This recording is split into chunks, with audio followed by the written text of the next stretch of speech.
Hello students. In the previous videos we have discussed about different protocols, and we know that when we talk about a mobile network, if our network has to work, or if our handset or a mobile has to transfer the data or have a voice communication, we need a network in this particular area. So whatever the respective SIMs we are purchasing or a network which we adopt, in our area or in the area where we are, there should be the network of that particular company. Now suppose assume that if there is no such arrangement, if there is no network available, then the mobile ad hoc network can be used or established in that particular area. And ad hoc networks are established and maintained on fly and work without the support of any form of fixed infrastructure. So it doesn't need any infrastructure. Whatever we have discussed till now, that was all about the infrastructure. That was a base station, then mobile switching centers, and so on. And network which doesn't require any fixed infrastructure, that is called as mobile ad hoc network, that is MANNet. And these MANNets are traditionally defined as a self-configuring network. And how these are set up, that is a question here. Usually MANNet doesn't have any fixed stations such as a towers, BSC, the MSC, whatever we have discussed in the previous topics. What this MANNet will do is, it will configure the network among the handsets or handheld devices of mobile users.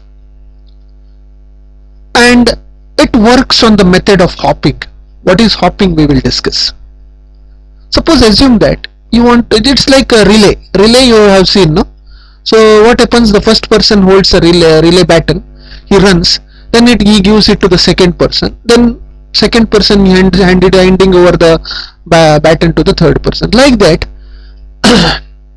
in MANNet the network is used within the mobiles itself or the moving devices itself.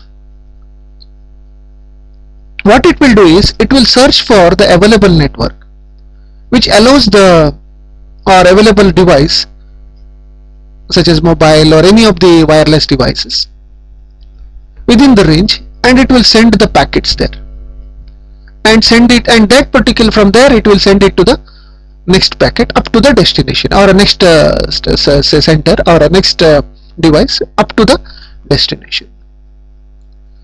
So that method is called as a hopping. Now let us see how the ad hoc network can be set up without any infrastructure support. Here you can see three diagrams here, or three layers. So these are the familiar layers such as application layer, transport layer, network layer, link layer. These are all the layers you are familiar with, which are used in the mobile network. And I don't want to discuss any functions of these layers now. I will tell you how this ad hoc network works. See, here we have a source and a destination. In the diagram you can see there is a source and the destination, then intermediate node. This node is used as an infrastructure to transfer our packets from source to the destination. Like that, many nodes or intermediate nodes may be there in between the source and destination. So exactly how it works, or how this ad hoc concept works. Suppose assume that one source wants to send a packet to the destination. So what it will do, it will search for its neighbor which can receive and forward that packet. What it will do is, it will forward the packet to its neighbor, and then neighbor in turn can forward that message or a packet to their neighbors until it is reached to the destination. That is why I said it can have multiple nodes or neighbors. Ad hoc network will use till it reaches from source, or still the packet reaches from source to destination. And one more very important thing also I want to mention here. So for sending the packet, here some things are there, very important things which we have to understand, that I will discuss it after or in the end of this particular video. So here let us understand it, how it works. So we have a source that is named as S, and destination which is named as T, and intermediate node which is used as an infrastructure to transfer the packet from source to destination. Maybe multiple intermediate nodes may be there. Here in the diagram I have mentioned only single node. So here the diagram is representing three devices, S, R and D. S for source, R for intermediate node, and D for destination. Suppose assume that the source S wants to send some data or a packet to intermediate node R. Here it wants to send the data. So it will send that particular data, whereas intermediate node will receive that data. This is an intermediate node. You can see I have marked it here. Suppose assume that S and D are not within the range. If it is within the range, just like in Bluetooth and Wi-Fi, so you can take that as an example. In using Wi-Fi or a Bluetooth, you can share your data, isn't it? Say within the network. You doesn't need any other network. Suppose assume that if the S and D, that is source and destinations, are not within the range, then it needs an intermediate range.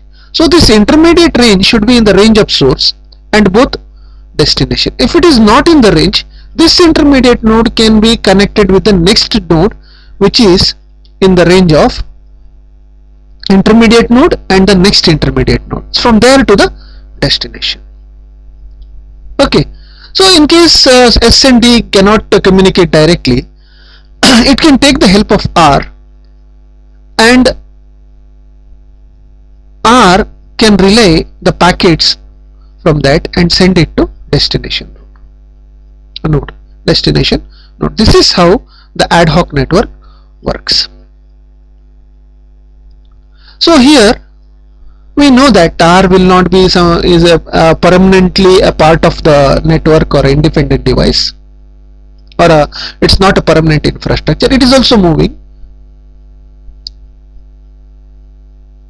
So yet R is acting as some sort of routing operating. See here R is working as a router between one network to another network, and it is quite possible that although the intermediate node R is used by source to send the packet to the destination, as I said, I will tell it in the end, it is quite possible, no, because R is also moving, it is not fixed. So what happens, it can go out of your network. Then what the source will do is, it will choose another intermediate node to send the packet to the destination. So this is how the ad hoc network works. I hope you understood the concept of ad hoc network, and thank you for watching this video.